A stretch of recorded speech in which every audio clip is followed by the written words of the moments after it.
Este es un saludo muy especial para mis estudiantes de grado noveno. Deben estarse preguntando, bueno, ¿será que va a colocar más talleres de suma de vectores y trazar vectores y que el paralelogramo y que la descomposición vectorial? ¿Eso a dónde nos lleva? Bueno, entonces ya vamos a comenzar aplicando esos temas con el tema de cinemática de partículas. Al inicio de este año les dije que el tema principal del grado noveno era la rama de la física que se llama mecánica, que es la encargada del estudio del movimiento de los cuerpos. Pero el movimiento de los cuerpos se ve desde dos perspectivas. Desde la perspectiva descriptiva, que se llama cinemática, que responde a una pregunta principal, el cómo, y la otra perspectiva es la dinámica, que responde a una pregunta fundamental, el por qué. Entonces, hablando sobre la cinemática y hablando de la palabra partícula, pues hay que definir qué es partícula. Y partícula, pues es el modelo más elemental de análisis de un cuerpo que esté susceptible de estar en movimiento. ¿Cómo así? Modelos hay varios, de diferente complejidad. Pero el modelo partícula es el modelo más simple porque en el modelo partícula no vamos a tener en cuenta el tamaño de los cuerpos, ni vamos a tener en cuenta su forma, ni sus medidas. O sea, de que un análisis que se hace de partículas es tan válido para un planeta como para el movimiento de una hormiga o como para el movimiento de un microbio. Después ya vendrán análisis más complejos que llevarán al modelo del cuerpo rígido y después hasta el modelo del cuerpo deformable, que digamos son las tres perspectivas de análisis de los cuerpos que vamos a tener. Entonces, la cinemática de partículas es una aplicación principal de la suma de vectores, porque en la cinemática utilizamos 4 vectores fundamentales para poder hacer la descripción del movimiento de un cuerpo, para dar respuesta a ese cómo.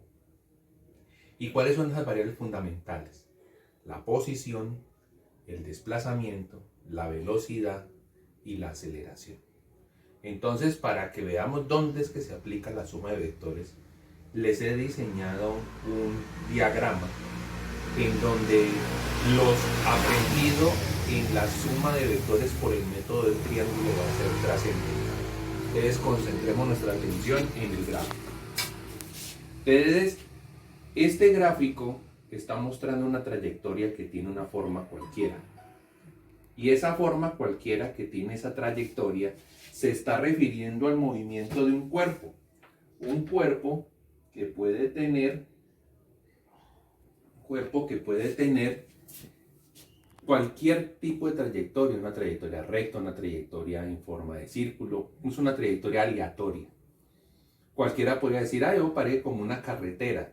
Sí, podríamos decir que parece una carretera. Pero entonces resulta de que vamos a encontrar que el modelo que conocemos para cinemática de partículas es un modelo que trata de perseguir al objeto en movimiento. ¿Cómo así? Es un modelo que trata de seguirle la huella, pero definitivamente la realidad es mucho más compleja. ¿Y eso cómo lo vamos a ver? Entonces, vamos a detallar que para poder hablar del movimiento de un cuerpo, tengo que primero hablar del tiempo. El tiempo es el referente principal. Y tengo que definir entre qué horario es que voy a hacer el análisis del movimiento de un cuerpo. Puede que antes de ese horario no sea para mí importante lo que haya realizado el cuerpo y después de ese horario tampoco. Y para empezar a analizar el movimiento, lo primero que tengo que definir es el punto de referencia. ¿Por qué el punto de referencia? Porque en el punto de referencia se localiza el observador del fenómeno. Si lo llevamos a nuestro entorno matemático, ese punto de referencia para nosotros es el origen de coordenadas, porque desde allí nacen todos los vectores. Entonces, vamos a tener en cuenta que aunque alguien nos dice que la carretera tiene esta forma, Los únicos indicios que tenemos para hacerle seguimiento al movimiento del cuerpo es que el cuerpo arrancó de este punto, pasado un cierto tiempo ya se encontraba en este punto, pasado otro tiempo ya se encontraba en este punto y finalmente llegó a este sitio, tomando este como el punto de salida o de inicio y tomando este como el punto de llegada o de finalización. Resulta de que entonces, para poder describir la localización de ese cuerpo, aparecen unos vectores que tenemos aquí en color negro y que lo hemos llamado R0, R1, R2 y R3. El vector R es el vector posición. ¿Y qué hace un vector posición? Describir la ubicación del cuerpo en el espacio. Entonces, si yo tengo un punto de referencia y aquí es la ubicación del cuerpo, pues yo extiendo un vector que me va a decir el cuerpo se encuentra localizado a cierta distancia que la marca el tamaño del vector y en cierta dirección con respecto al punto de referencia. Que pasado un cierto tiempo estuvo acá. Entonces, ustedes se harán la pregunta, bueno, pero el gráfico parece que se desentendiera de todo este pedazo de trayectoria de acá. Y eso es cierto, porque lo único que tenemos claro es que el cuerpo arrancó de acá y llegó acá. Por tanto, los únicos descriptores de posición que tenemos de él son de dónde arrancó y a dónde llegó. Después, de dónde arrancó y a dónde llegó, y forman este vector R2. Y después de dónde arrancó y a dónde llegó y se forma este vector R3. Apreciarán ustedes que aparecen entonces unas líneas rojas. Y les voy a comentar una cosa. Esas líneas rojas están describiendo la forma en cómo el modelo asume que el cuerpo se está moviendo. Uy, pero es que la trayectoria tiene un poco de curvas y esta línea es una línea recta. Esas son las limitantes que tiene el modelo. ¿Cómo podríamos hacer que el modelo se pareciera más a la realidad? Pues si tenemos más puntos donde podamos decir se encontró el objeto en cierto tiempo, vamos a poder lograr que las líneas rojas se vayan pareciendo más a la trayectoria real. Pero como en este momento solo tenemos 4 puntos vistos desde el punto de referencia, que son el punto inicial, un primer punto, un segundo punto y el punto de finalización, pues entonces todos los cálculos que vamos a hacer van a asumir que el cuerpo se mueve en esa línea recta. Entonces, ¿dónde se aplica la suma de vectores? Entonces, vamos a mirar, recordemos la frase de la suma de vectores por el método del triángulo, que en algunos autores lo llaman el método del polígono. Dice que tenemos que unir la cola del primer vector con la cabeza del segundo vector. Si usted observa, encontrará que podríamos decir que este es el primer vector. Y sobre la cabeza de este primer vector se dibujó este segundo. Y este otro vector R1 está uniendo la cola de R0 con la cabeza de ese vector rojo. Entonces, si a R0 le tenemos que sumar algo para encontrar R1, ese algo, ¿cómo se define? Ese algo se define como la diferencia entre la posición a la que llegó menos la posición de la cual partió. Y a ese término, diferencia de posición, lo llamamos vector desplazamiento. Entonces, si me hacen la pregunta, oiga, pasado cierto tiempo el cuerpo cambió de posición, sí. Entonces podríamos concluir que el cuerpo se desplazó, es evidente. Pero si el tiempo ha pasado y la posición del cuerpo sigue siendo la misma, el cuerpo no se ha desplazado. Entendiendo por posición, ubicación del cuerpo en el espacio. Después, si revisamos, aquí se encuentra otro desplazamiento. ¿Por qué? Porque en un cierto tiempo, que llamamos tiempo 1, el cuerpo estaba localizado aquí, pero pasado una cierta cantidad de tiempo se llegó ya a un tiempo 2 y ya tenemos una posición 2, que es diferente de la 1. Si las dos posiciones son diferentes, entonces significa que hay una operación que es una resta. La posición final menos la posición a la que llegó menos la posición de la cual salió. Y eso va a ser otro desplazamiento. Y después, pasado un cierto tiempo, encontramos que tiene otra posición demostrada con el vector R3, y esa otra posición se ve reflejada en esta diferencia, a la cual llamaremos también desplazamiento. Entonces, en términos generales, ¿el desplazamiento qué es? El desplazamiento es la resta entre la posición inicial y la posición final.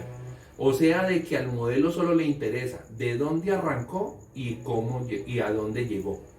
Cómo lo hizo, no le interesa al modelo. Es como cuando usted se fue para una fiesta y la persona que lo iba a transportar se varó y a usted le pasó una cantidad de circunstancias extrañas. Y al final llegó tarde con respecto a la hora en que tenía que llegar a la casa y lo están esperando allí los mayores de la casa. ¿Qué le van a preguntar? ¿Qué le pasó? Cuénteme, ¿cómo fue que se le varó la moto? ¿Cómo fue que se aporrearon? Entonces no. La primera pregunta que le van a hacer es ¿por qué llegó tarde? Porque lo único interés era, usted estaba en una fiesta y ahora debía estar en la casa. Entonces, esa es la conclusión principal que tenemos que sacar con el desplazamiento. Es de que lo único que nos interesa es de dónde arrancó y a dónde llegó. Pero entonces he estado hablando de que transcurre una cierta cantidad de tiempo, claro, porque podríamos decir, vea, el cuerpo estaba aquí a las 2 de la tarde y ya aquí son las 3 de la tarde y aquí son las 5 de la tarde y aquí son las 6 de la tarde. Son 4 instantes de tiempo distintos, pero lo que a mí me interesa es relacionarlo con la cantidad de tiempo que transcurre para que haga el movimiento. Y ya podríamos decir, de aquí hasta acá se demoró 1 hora. Pero de acá hasta acá se demoró 2 horas y de acá hasta acá se demoró otro tanto de tiempo. A esa cantidad de tiempo, que la podríamos llamar como diferencia de tiempo, que precisamente no es un vector, lo definimos como tiempo transcurrido. Y el tiempo transcurrido va a ser igual ¿a qué? A la de resta entre la hora a la cual se encontraba en el punto final menos la hora en la que se encontraba en el punto inicial. Entonces, ¿qué va a pasar? Si en estos tiempos a usted es la persona que lo designan de la casa para ir a comprar el mercado y le entregan una lista con unos ingredientes a las 10 de la mañana para que vaya al supermercado, a cualquier persona le parecería lógico que lo que le están pidiendo es para el almuerzo. O sea que está considerando que usted debería aparecer en la casa en las próximas 2 horas con esos elementos para poder tener el almuerzo a una hora conveniente. Pero resulta que a usted nadie le advirtió sobre el tiempo y llegó con ese encargo a las 5 de la tarde. Algunos le dirán, pero es que era lógico, miren que los ingredientes eran para el almuerzo. No, usted solo me dijo, vaya al supermercado a comprar unas ciertas cosas. No me dijo regularice ese desplazamiento con respecto a un tiempo límite o con respecto a una cuota de tiempo que debe tener. Entonces, como todo eso es conocido, nosotros nos regulamos es por la relación existente entre el desplazamiento y el tiempo que empleamos para que ese desplazamiento ocurra. Y a eso lo vamos a llamar vector velocidad. Recuerden que cuando se habla de la palabra relación se está refiriendo a una división. Entonces, ¿qué es la velocidad? La velocidad es la relación entre el desplazamiento y el tiempo transcurrido, o sea, el tiempo empleado para hacer ese desplazamiento. Y a la larga, ¿el desplazamiento qué es? Pues es la diferencia entre la posición final y la posición inicial. Sería dividida por la diferencia entre el tiempo final y el tiempo inicial, entendido como tiempo final la hora a la cual se encontraba en la posición final y como tiempo inicial la hora a la cual se encontraba en la posición inicial. Pero resulta que usted puede encontrarse con la situación de que haya cambios en su velocidad. porque pues cuando salimos a caminar, una cosa es caminar en terreno llano y otra cosa es caminar subiendo una loma. Eso nos genera cambios en la velocidad. Y los cambios en la velocidad lo podemos reflejar con un vector que se llame diferencia de velocidad. ¿Y qué va a ser la diferencia de velocidad? Comparar la velocidad que usted traía con la velocidad con la cual terminó. Bueno, pero miremos un asunto.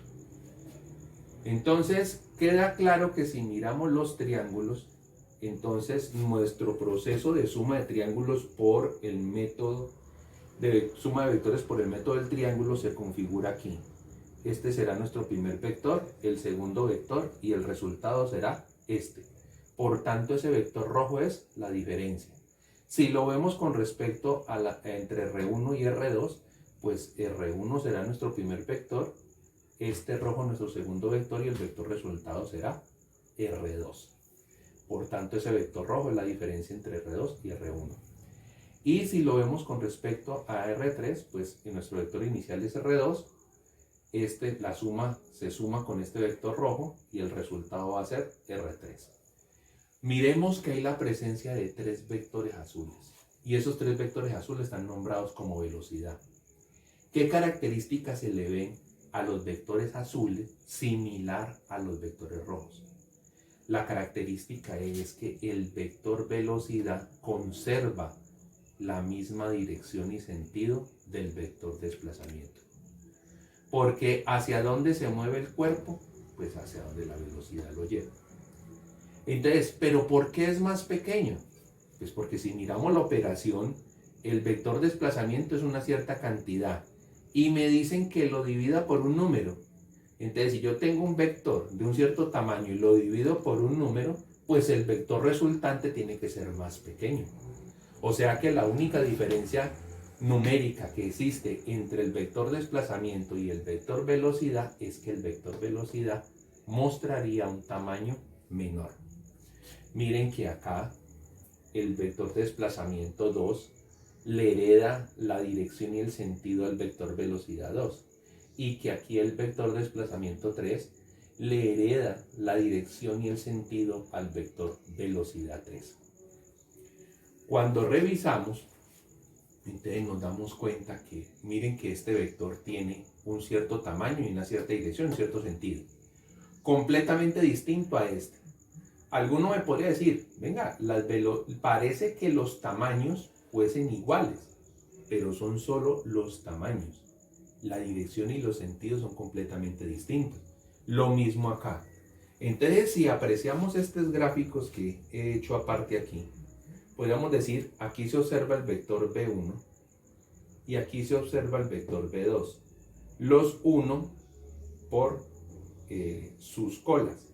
Entonces, si arrancamos en B1, miren que este vector negro se le está sumando a B1 y el resultado resulta siendo B2. Por tanto, el vector negro, ¿quién viene siendo? Viene siendo el vector diferencia de velocidad entre estos dos. Si yo tomo el vector B2 y tomo el vector B3, más o menos simulando allí esos dibujos, arranco con el vector B2, le coloco este vector negro que se está sumando porque lo dibujamos sobre la cabeza de él, y este vector B3 queda uniendo la cola con la cabeza. Por tanto, este más el negro va a ser igual a B3, así como este B1 más el vector negro va a ser igual a B2. Por tanto, ese vector negro aquí, ¿quién viene siendo? Viene siendo la diferencia entre la velocidad final, o sea, la velocidad con la que llegó, menos la velocidad inicial. ¿Y por qué es importante el vector diferencia de velocidad? Porque así como el vector desplazamiento le hereda la dirección y el sentido al vector velocidad, el vector diferencia de velocidad le hereda la dirección y el sentido a un último vector que lo hemos llamado A. Y ese vector A, ¿quién es? Se llama vector aceleración. ¿Y qué representa entonces la aceleración? Representa la relación existente entre el cambio de velocidad y el tiempo transcurrido para que ocurra ese cambio. Aceleración como término tiene cierta afinidad con lo que nosotros en nuestro lenguaje común llamamos acelerar, pero tiene sus restricciones.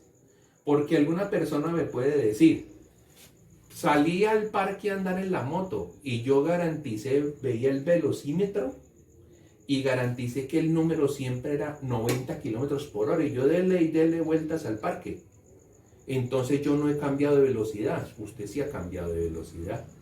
No ha cambiado el número, pero tiene que cambiar la dirección para poder que su vehículo le dé la vuelta al parque. Porque si no cambia de velocidad, pues se iría moviendo en línea recta. Por eso, usted cuando, por ejemplo, sale a andar en bicicleta, tiene que ser ya muy diestro para soltarse de las manos y ponerse a comer o a tomar un líquido sin tener las manos en el manubrio, porque la tendencia del vehículo va a ser a moverse ¿en qué forma? En línea recta. La única forma en que puede tomar la dirección en una curva es que usted haga una cierta fuerza para que el vehículo tome esa trayectoria. O sea, de que la velocidad no solo la vamos a apreciar que cambie cuando cambie el tamaño de ella, no, sino también cuando cambie su dirección o cuando haga cambio combinado tanto de dirección como de tamaño. Estos son los elementos fundamentales para poder hablar de la cinemática. Entonces, ¿qué nos va a pasar de aquí en adelante? Que ya tenemos conocimiento de la existencia de los 4 vectores fundamentales: posición, desplazamiento, velocidad y aceleración, regidos por el tiempo, el cual cuantificamos a través de la variable tiempo transcurrido, y que le solicitamos un cierto apoyo al vector diferencia de velocidad. Pero para poder analizar el movimiento de un cuerpo existen ciertas restricciones. Los modelos no son perfectos y tenemos que empezar a trabajar con los modelos más simples para ir de lo simple a lo complejo. Los modelos que vamos a estudiar tienen restricciones de trayectoria. ¿Cómo así que restricciones de trayectoria? O los cuerpos se mueven en línea recta o los cuerpos se mueven en trayectorias que le pertenezcan a un círculo. Nuestros modelos desarrollados en la física clásica solo contemplan esos 2 tipos de trayectorias. Entonces ya tenemos restricciones y vamos a empezar a hablar del movimiento rectilíneo y del movimiento circular. ¿Que pueden estar combinados los dos? Sí, pero usted tiene que distinguir claramente en qué parte va a modelar con movimiento rectilíneo y qué parte va a modelar con movimiento circular. Y ya entrando a cada uno de ellos, empezaremos a hablar del movimiento rectilíneo, y el movimiento rectilíneo tiene 2 ramas: el movimiento rectilíneo uniforme y el movimiento rectilíneo uniformemente acelerado. ¿A qué se refiere con movimiento rectilíneo uniforme? La palabra uniforme significa que no cambia. ¿Qué no va a cambiar? No va a cambiar la velocidad. Y para que usted su velocidad no la cambie, ni en tamaño, ni en dirección, ni en sentido, la única forma en que lo puede hacer es moviéndose en línea recta, siempre en el mismo sentido y siempre con el mismo tamaño de velocidad, desde el inicio hasta el final. A usted dirá, uy, pero eso es algo muy fantasioso, porque usted no se puede montar en un carro en movimiento y bajarse de un carro en movimiento. Pero ese es el modelo. El carro tiene que estar quieto. Entonces no va a trabajar en ese modelo. Y el otro modelo que vamos a tener a la mano se llama movimiento rectilíneo uniformemente acelerado. ¿Cómo así que uniformemente acelerado? Que su aceleración no va a cambiar. Pero entonces la velocidad sí puede cambiar. Sí, puede cambiar, pero sometido a la restricción de que el cambio siempre será de la misma forma. No de pronto como gustan algunos por ahí cuando estrenan moto, que se enamoran del acelerador y eso lo suben, lo bajan, lo agarran, van para todas partes y entonces el vehículo está cambiando la tasa en la cual incrementa la velocidad y cómo la disminuye también. No, ese movimiento que ha tenido el cuerpo así no lo podemos modelar con esa forma de modelo. Entonces, de aquí en adelante empezaremos a hablar sobre el movimiento rectilíneo uniforme y uniformemente acelerado. Muchas gracias.